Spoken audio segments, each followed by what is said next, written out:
Euh, Oh là là, sacre bleu, j'espère que la pelouse ne va pas me faire tacher mon costume magnifique. J'ai mal. Qu'est-ce que c'est? Ne me parle pas, je suis un bourgeois. Le bourge, viens voir. Allez, le bourge. Ah, 2 secondes, s'il vous plaît, mademoiselle. Je ne voudrais pas abîmer mon superbe smoking. J'adore ton smoking. Mon smoking est d'une couleur incroyable. On a réussi. On y est arrivé. Oui. Bon. Yeah. Allez, par là. Right here, right now, c'est ça. Oh merde. Qu'est-ce qui se passe là-bas? Hé, le bourge, qu'est-ce que tu fous? C'est The Boss, hein, n'est-ce pas? On peut pas y aller. Je vais préparer le WC au décollage. Prépare les toilettes. D'accord. Oui. Vous laisse tous les deux, hein. Faites pas de bêtises. Mais tu me reviens vivant, ok? Comment lui dire oui en montant? Je sais pas.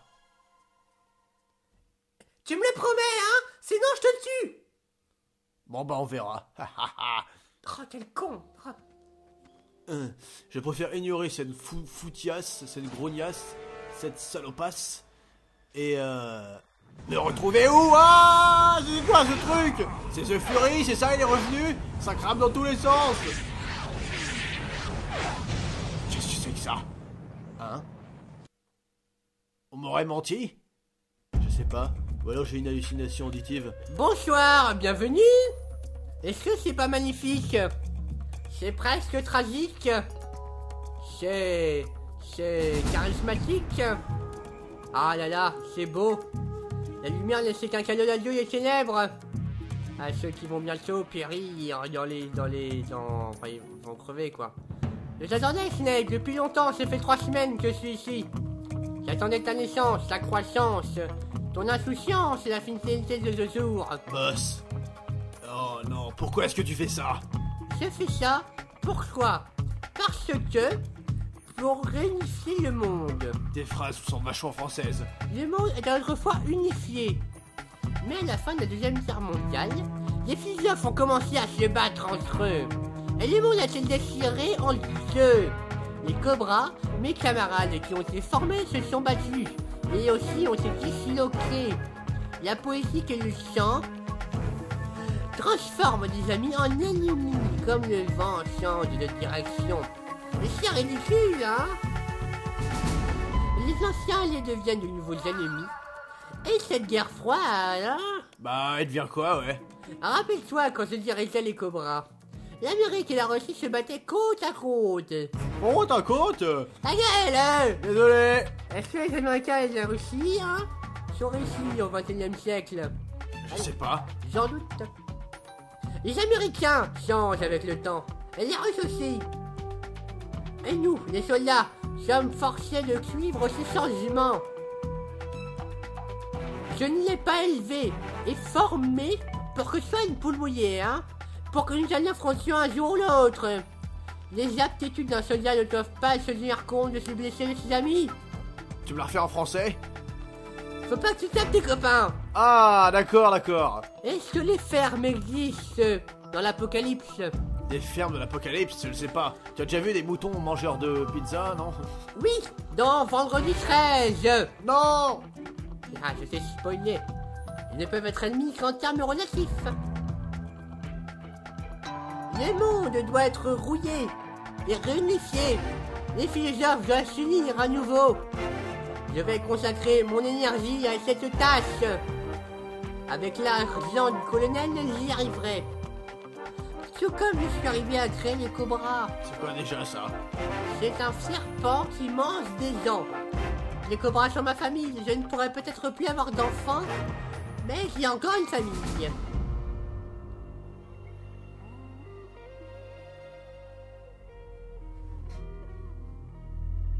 C'est le 1er 1900 novembre 51. Le 1er 1900 novembre, ça démarre bien. J'ai participé à des tests atomiques dans l'État de Nevada. Le Nevada, tu connais? Ça vient d'un mot espagnol qui veut dire couvert de neige, blanc comme neige, neige sous blanc, cocaïne. Et je l'ai vu, la neige dans le désert du Nevada. Bien sûr, la neige dans le désert, ça le voit tous les jours. Mon sang est devenu blanc comme la neige. J'ai un invité. Snake, t'as été soumis au test atomique, n'est-ce pas? Sur Atoll de Bikini. Attends, les opticiens! Et voilà, c'est leur fête. Toi et moi, nous sommes pareils. Le karma des autres. Arrête de faire tomber les trucs et écoute-moi, hein. Nous dévore lentement. Nous n'aurons pas la chance de mourir paisiblement de vieillesse. Nous serons jamais vieux. Nous n'aurons jamais des petits-enfants. Nous ne trouverons jamais des citrouilles dans le jardin. Mais nous pouvons avoir de l'espoir en nous. En 1960, j'ai eu vision d'un futur idéal de l'espace. 3 ans plus tôt, l'Union soviétique avait réussi à lancer le Spoutnik en orbite, le premier satellite artificiel de la Terre. Un choc incroyable pour les États-Unis. En réponse à cela, l'Amérique avait lancé des siens. Son propre projet de vol spatial habitait le programme Mercury. Comme Freddy! Voilà! Bon, en fait, le but était de créer le plus grand groupe du monde. Alors, j'ai envoyé ça sur la Lune avec des fusées. Le gouvernement voulait des données humaines. Donc, du coup, il envoyait des humains. Mais ils ont décidé d'envoyer un seul être humain. En secret, bien sûr. Et comme par hasard, c'était moi. Vu que j'avais déjà été irradié à l'époque, et puis comme les rayons cosmiques risquaient d'exposer la personne, et bah c'était pour ma gueule, hein, forcément, puisque j'avais déjà été irradié. Dis donc, c'est vachement passionnant. Bah ouais, il faut bien que je te raconte ma vie, hein, sinon c'est nul. J'ai pu observer notre planète comme on voit dans l'espace. Et c'était comment du coup? Bah une grosse boule bleue, avec du vert dedans, et des nuages, beaucoup de nuages. Et puis entre les États-Unis et l'URSS, la politique, l'économie, la bourse, l'armement, tout ça n'est qu'une concurrence irrationnelle. Et tu as sûrement déjà conscience que la Terre elle-même n'a pas de frontières, ni Est, ni Ouest, ni guerre froide. Et le plus ironique dans tout ça, c'est que les Américains et les Soviétiques ont dépensé des milliards dans l'argent de la conquête de l'espace pour arriver à la même conclusion. Au XXIe siècle, tout le monde comprendra que nous sommes tous les habitants de même petit corps céleste qui s'appelle la Terre. Y aurait pas un fauteuil, je me fais un peu chier là, franchement c'est Tu dur. vas rester debout. Un monde sans communisme, ni capitalisme. C'est le monde que je voulais voir. Malheureusement tu te trompes. Mais la réalité continue à me tromper. Merde. En 1961, on m'a envoyé un Cuba dans les mondes des cochons. Le monde des cochons? Comment ça? Dis-moi plus de détails. Une invasion organisée par la CIA. Une invasion de gros cochons partout. J'avais pour mission de ramener les exilés cubains dans leur pays. Mais le gouvernement américain les a trahis. Ils ont trahi les cochons. La planète des cochons était morte. La planète des singes plutôt, non? Non, c'est les cochons. Oh, donc nous allons exiler, puis on va faire ça. Eh non, mais je suis complètement pas d'accord. Qu'est-ce que c'est que ces conneries? J'avais été utilisé pour le pays pour lequel j'avais tout sacrifié. Et pour le gouvernement que je défendais au prix de ma vie. Bande de padards. De padards. Non, de bâtards. C'est juste que j'ai du mal à parler, monsieur. Sans déconner. Et puis, il y a 2 ans, j'ai affronté mon vieux camarade, Vincent le Choro. C'était mon ami. Mais l'un de nous devait mourir si nous l'autre voulait vivre. Ah, je suis mort avec mes grossinnettes. Et j'avais pas le choix. Ce Choro a sacrifié sa vie. Il n'y avait aucune hostilité entre nous. On s'aimait beaucoup. L'un de nous devait mourir pour que l'autre vive. C'est là... En fait, Harry Potter a tout piqué sur nous, hein. Les personnes qui m'ont donné cette mission sont les philosophes.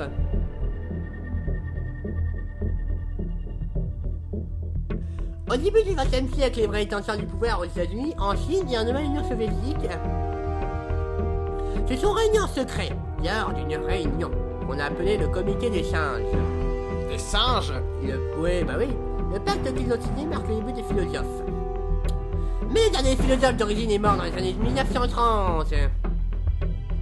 Après cette date, le colonel des sages a périfié. Non, ça veut rien dire. Il est devenu que l'ombre de lui-même. Oh là là, on peut pas abréger un peu là? Bon alors, je vais te raconter. C'est le gâteau que j'ai fait hier soir. Non, continue ton texte. Bon, c'est alors, mieux. il étonne leur influence Et puis, pour tout l'aspect ayant trahi à la guerre, ils sont devenus la guerre en personne. C'est comme ça qu'ils opèrent. Les sacrifices de la guerre créent des changements. Ils ont derrière la guerre. C'est comme une réaction nucléaire en scène, un conflit entraînant un autre dans une spirale interminable. Ah, tu me fais peur. Tu comprends ce que je veux dire, hein, Snake? Je m'appelle John. En me sacrifiant, toi et moi, John, les philosophes ont l'intention de perpétuer le cycle pour l'éternité. C'est mon père qui m'a expliqué tout ça. Oui, mon papa était un philosophe. C'était l'un d'entre eux. Tu vois? Ah bien, t'as qu'un œil, con. C'est le dernier enfant encore en vie des philosophes, c'est moi. Mais après qu'il y a relevé la liberté, wouhou, il a été tué par cette organisation sans forme. Bande de bâtards. Et les philosophes n'ont pas seulement pris mon père. Et voilà, je finis pas les phrases. En 1944, je participais avec les Cobras au débarquement Normandie. Mais personne ne dit parce que c'était mission secrète. T'as du mal là. Mais non, je ne sais plus ce que je devais dire. On devait tout péter. À l'époque, j'étais enceinte. Je sors où était le père. Je l'ai bien fourré. Oh, c'est dégueulasse, comme un beignet. Ah, je suis un gros beignet, non. Oh là là, c'était un très beau garçon. Oh là là, qu'est-ce qu'il a mis, non. Un beignet au chocolat blanc. Mais non, un beignet à la pomme. Et tu t'es arraché les bras après. Ah, enfin fini, c'est pas trop tôt. C'est marrant. Je regarde, je me déchappe. Et comme oh, ça, je m'attendais à la voir à poil. Bah attends, regarde, regarde cette cicatrice. C'est la preuve que j'ai été maman. Bah oui, ils m'ont ouvert la poitrine pour sortir le gamin. J'ai sacrifié mon enfant et mon corps pour mon pays, encore une fois. J'ai maintenant plus rien à l'intérieur. Bah si, t'as encore des organes. Non, plus de cœur, plus de poumons. Je suis un Terminator. C'est pour ça que je fous des branlées à chaque combat. C'est pour ça que j'arriverai jamais à me battre. Je peux en faire, mais des fois je sens encore la douleur m'envahir. Une douleur qui ondule sur mon corps comme un serpent. D'accord. Et voilà. C'est la première fois que je parle autant de moi, hein. Allez, on va parler de toi maintenant. T'as une copine? J'ai Eva, je crois que ça suffit, non? Ok, merci de m'avoir écouté. Allez, salut. J'aime bien satisfaite maintenant. Eh ouais, Snake. Tu pleures? Non. Allez, on commence l'opération. Opération quoi? Opération bouffeur de serpent. Miam miam. Je t'ai élevé. Je t'ai masturbé. Pardon? Hein? Tu dormais la nuit là. C'est quand on était en Yougoslavie. Ah bon? Merde. Tu dormais, t'avais beaucoup fatigué, alors du coup... Ah oui. Voilà, bon. Et il te reste plus qu'à prendre ma vie maintenant. Comment je fais? Tu m'ouvres le bide et tu prends ma vie. Mais t'as dit que t'avais rien à l'intérieur de ton bide. Pète-moi la gueule. Ah. Le survivant continuera le combat. Ok. C'est notre destinée. D'accord. Le survivant ira du titre de The Boss. Je suis complètement satisfait. Là, c'est qui héritera du titre de The Boss. C'est le plus fort. Et il devra se battre pour l'arc de son existence. En fait, je te le laisse, je crois. Tiens, je te donne 10 minutes. 10 minutes, c'est tout? Dans 10 minutes, des MiG viendront réduire en fumée. Si tu arrives à me battre en moins de 10 minutes, tu pourras échapper à temps. Si t'arrives pas, tu seras mort. Essayons d'en faire les meilleurs 10 minutes de notre vie, Jack.